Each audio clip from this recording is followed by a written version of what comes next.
मार्गं सत्यं जीवन यीशु, प्रियतम यीशु, अनुपम यीशु। मार्गं सत्यं जीवन यीशु, प्रियतम यीशु, अनुपम यीशु। सबको जय यीशु की।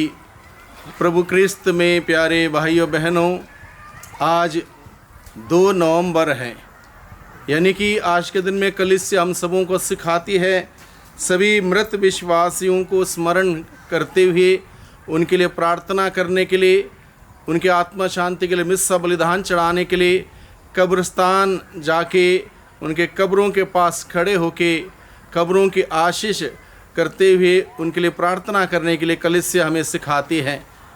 प्यारे भाइयों बहनों, एक बार इंसान मर जाता है तो इंसान कुछ नहीं कर सकता है।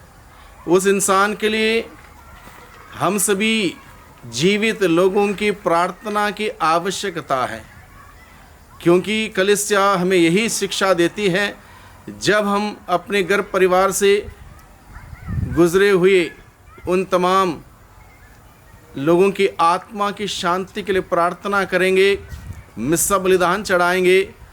इस बलिदान और प्रार्थना के फल स्वरूप उनको पापों की क्षमा प्राप्त होती है, स्वर्ग का राज्य उनके लिए खुल जाता है, अनंत जीवन का सुख उन्हें मिलता है। इसलिए बहुत ही आवश्यक है और ज़रूरी है कि हम सभी आज के दिन में हमारे घर परिवार से गुजरे हुए सभी लोगों की आत्मा की शांति के लिए प्रार्थना करें, मिस्सा बलिदान चढ़ाएं, कब्रिस्तान में जाकर उनके कब्रों पर साफ़ सफाई करते हुए कब्रों की आशीष करवाएं और विशेष रूप से हम प्रार्थना करें, क्योंकि भाइयों बहनों, हमारा जीवन क्षणभंगुर है। 4 दिन की हमारी ज़िंदगी है। 4 दिन यानी कि कुछ ही समय का ज़िंदगी हम इस धरती पर बिताते हैं, और इस धरती पर का जीवन जब समाप्त हो जाता है तो हमारा शरीर उस मिट्टी में दफनाया जाता है। मिट्टी से बनाया हुआ यह शरीर मिट्टी में मिल जाएगा, लेकिन यहाँ पर अंत नहीं है। मृत्यु जीवन का समाप्ति नहीं है, अंत नहीं है, जीवन का विनाश नहीं है, बल्कि मृत्यु के द्वारा जीवन का विकास शुरू होता है। जब हम मरते हैं तो मृत्यु में क्या मरता है, इस बात को जानना बहुत ही ज़रूरी है। लोग बोलचाल की भाषा में बोलते हैं, यदि कहीं पर कोई गुज़र गया हो तो लोग बोलते हैं फलाना व्यक्ति ख़त्म हुआ, वो व्यक्ति ख़त्म हुआ, ये व्यक्ति ख़त्म हुआ। अब यहाँ पर जानने की ज़रूरत है क्या ख़त्म होता है। भाइयों बहनों, ख़त्म सिर्फ हमारा शरीर होता है। जो मिट्टी से बनाया हुआ शरीर ख़त्म होता है, इंसान ख़त्म नहीं होता। इस बात की आशा और विश्वास प्रभु यीशु मसीह ने हम सबों को दिया है। जो प्रभु यीशु मसीह में विश्वास करते हुए जीता है वो कभी नहीं मरेगा, मरने पर भी अनंत काल तक जीवित रहेगा। ये आश्वासन प्रभु मसीह ने दिया है। अगर मृत्यु में केवल हमारा शरीर मरता है और हम नहीं मरते, हम यानी कि हमारी आत्मा नहीं मरती, क्योंकि आत्मा अजर है और अमर है, तो हम कहाँ जीवित रहना चाहेंगे। ये फैसला हमारा व्यक्तिगत है। मनुष्य अगर नहीं मरता है, यानी कि उसकी आत्मा अजर और अमर है, तो हमारा फैसला करना बहुत ही ज़रूरी है। जब हम इस धरती पर जीवित रहते हैं, हम कहाँ जाके जीवित रहना चाहेंगे इस शरीर को त्यागने के बाद। अगर अच्छे कर्म होंगे, अच्छा जीवन में बिताऊंगा, प्रभु के मार्ग पर चलूँगा, प्रभु के वचनों के अनुसार जीवन व्यतीत करूँगा, तो निश्चित रूप से मैं स्वर्ग राज्य में अनंत जीवन का सुख का जीवन बिताऊँगा। अगर इसका विपरीत मैं जीवन बिताऊँगा तो निश्चित रूप से तब भी मैं मरूँगा नहीं, मैं नरक में जाके वहाँ पर जीऊँगा। कितनी तकलीफ़, कितनी कठिनाई होगी। बाइबल में तमाम उदाहरण के द्वारा प्रभु ने हमें इस बात को समझाया है। अमीर व्यक्ति और लाजरुस का उदाहरण, दोनों इस धरती पर जीवन बिताए।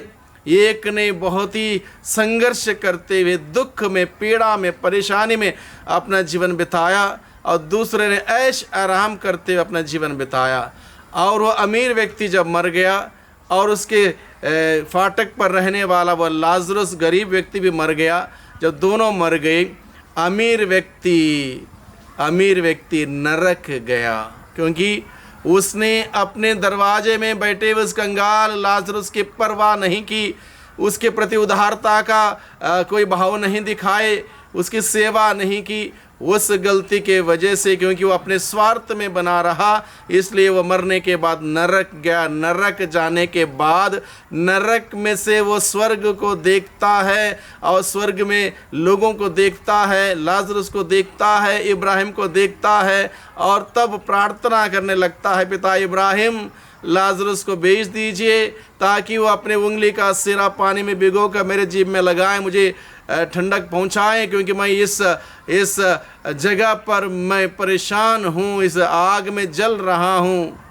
तब उसको उत्तर मिलता, अब यहाँ से ना उधर जा पाएगा, ना उधर से कोई इधर आ पाएगा। इसलिए भाइयों बहनों, तमाम प्रकार से प्रभु ने हम सबों को सिखाया, बताया, समझाया कि यदि हम प्रभु यीशु मसीह में पूर्ण रूप से विश्वास करते हैं, विश्वास के गहरा अर्थ यह है सच्चा पश्चाताप करते हुए प्रभु यीशु मसीह को अपने मुक्तिदाता, उद्धारकर्ता के रूप में स्वीकार करना, उसके वचनों को स्वीकार करना, उसके वचनों के अनुसार जीवन व्यतीत करना, यह है ईसाई जीवन। ऐसा जीवन व्यतीत करने के लिए प्रभु का वचन हमें बुलाता है। भाइयों बहनों, आज के दिन में जब हम सभी लोग हमारे घर परिवार से गुजरे हुए लोगों की आत्मा शांति के लिए प्रार्थना करेंगे, मिस्सा बलिदान चढ़ाएंगे, ये दिन हम सबों को याद दिलाता है आज मेरी बारी है तो कल तुम्हारी बारी है।